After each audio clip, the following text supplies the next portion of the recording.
Hello and welcome.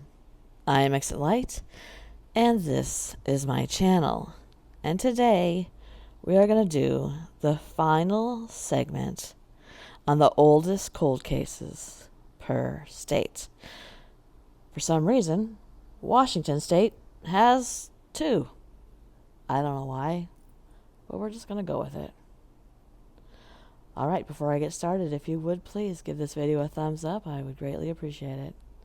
And if you're not subscribed and you would like to be, please do so.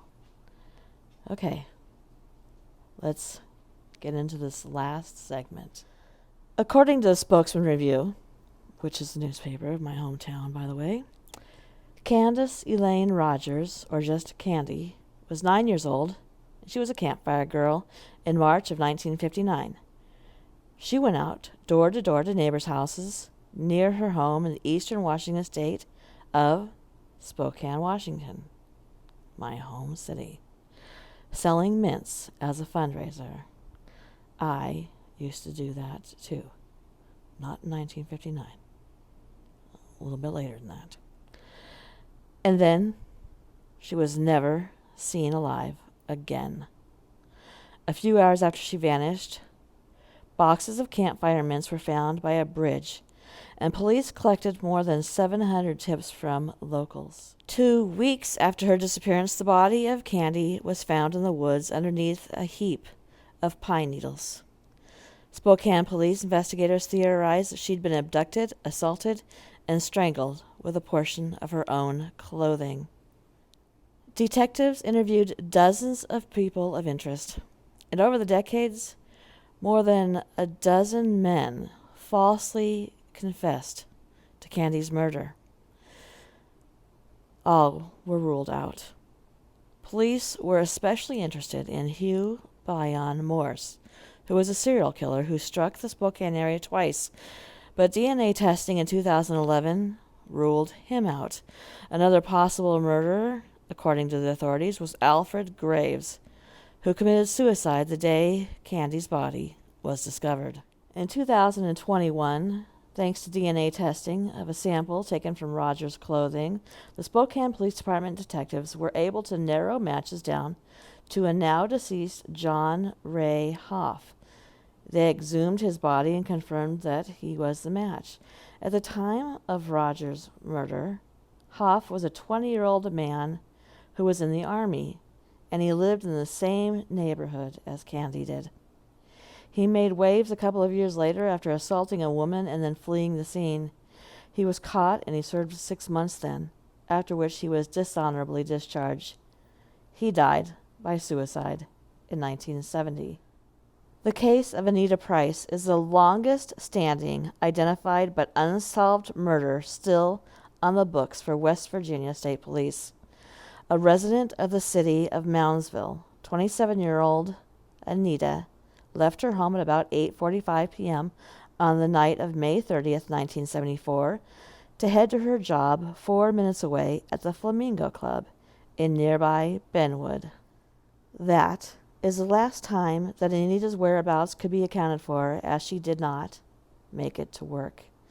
The next day, her vehicle, an AMC Gremlin registered to her boyfriend, was found in McMeechin, just north of Moundsville, without Anita inside.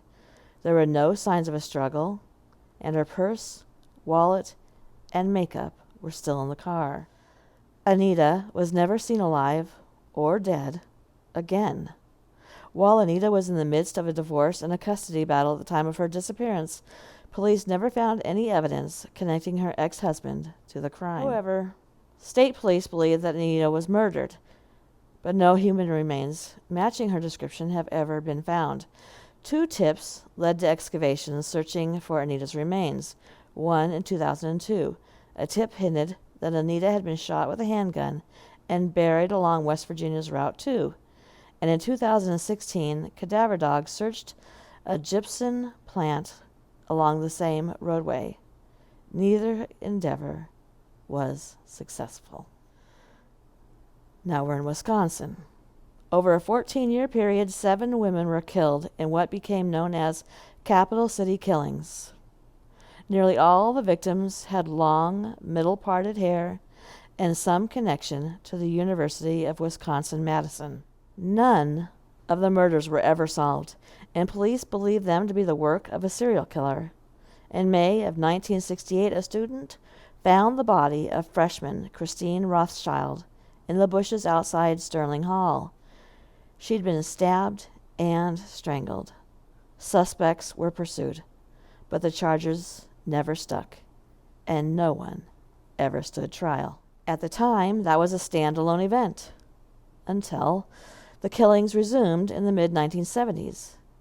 In 1976, the burned body of 20-year-old Deborah Bennett was found in Cross Plains outside of Madison. 2 years later, 18-year-old Julianne Hall was found in a makeshift grave near Wanakee, killed by a blow to the head. The body of Julie Schmiersnyder, who left a campus bar in March of 1979, was discovered in the Yahara River in 1981. Susan LeMahieu was 24 years old, and she vanished in 1979, and her brutally stabbed body surfaced in the Madison Arboretum the next year. Shirley Stewart disappeared in early 1980. Her body was found in a Madison-adjacent forest in 1981. And in July of 1982, Donna Mraz was stabbed to death outside the university's Camp Randall Stadium, and witnesses heard her scream and saw the assailant run off. That was the last in the string of the murders, and police are still looking for clues and the killer. Wyoming's longest-lasting and still unsolved murder dates back to 1934. There was hardly any evidence for police at the time to go off on, and there's even less now, making for a mysterious disappearance where the subject seemed to have vanished into thin air. In August 1934, 21-year-old Olga Mauger married a wealthy Wyoming oilman named Carl Mauger. She'd only known him for a few weeks when they wed, and in a letter to her sister, she said that she deeply regretted going through with it. Olga wrote another letter expressing the desire to take her own life, although not explicitly blaming the marriage for her suicidal thoughts. Just a few days after writing that note, Olga headed into the wilderness near Dubois, Wyoming. She was exploring the Togwotee Pass area, where she'd hunted and trapped since childhood. The newlyweds were on the lookout for elk, and after a long hike through the mountains, Olga told Carl that she needed a rest. He left her alone with her hatchet and a bag full of sandwiches, while he climbed a ridge to look for elk. According to him, when he returned 20 minutes later, Olga was gone. Carl headed up a search party which located only his wife's empty knapsack. Any more hunting was stopped by a snowstorm, but future efforts did not yield any trace of Olga Mauger. Here's our second Washington one. According to the Cold Case Crime Database, the oldest unsolved affair in Washington state dates back to March 1st, 1951, and concerns the disappearance of Alvin Edwin Matlock. At the time, the 21-year-old Matlock, a veteran in the U.S. Armed Forces, was living in a cabin in the Browns Mountain neighborhood on the edge of the city of Spokane, Washington. Again, my hometown. Reports that his family last spoke with him in the spring of 1951.